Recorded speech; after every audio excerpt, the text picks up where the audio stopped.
ಜನವರಿ 1, 2006 ರವಿವಾರವಾಗುತ್ತದೆ. ಜನವರಿ 1, 2010 ದಿನ ಯಾವುದಾಗುತ್ತದೆ?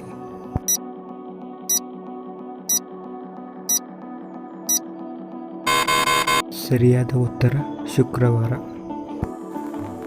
ಅಮೆರಿಕದಲ್ಲಿ ಒಬ್ಬ ಹುಡುಗಿ ವಾಸಿಸುತ್ತಾಳೆ. ಅವಳ ವಯಸ್ಸು 25 ವರ್ಷ ಮತ್ತು ಅವಳ ತಾಯಿಯ ವಯಸ್ಸು 23 ವರ್ಷ. ಇದು ಹೇಗೆ ಸಾಧ್ಯ ಹೇಳಿ?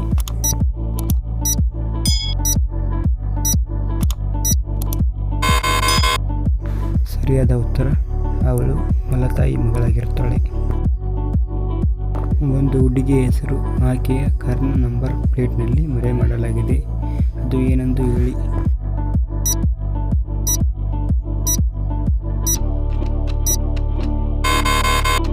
ಸರಿಯಾದ ಉತ್ತರ ಸಫೈರ್ ಅಥವಾ ನೀಲಮಣಿ.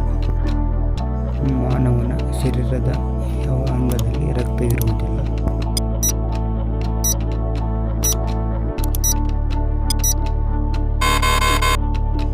ಸರಿಯಾದ ಉತ್ತರವನ್ನು ಕಮೆಂಟ್ ಮಾಡಿ ಫ್ರೆಂಡ್ಸ್, ಮತ್ತು ನಮ್ಮ ಚಾನಲನ್ನು ಸಬ್ಸ್ಕ್ರೈಬ್ ಮಾಡಿ.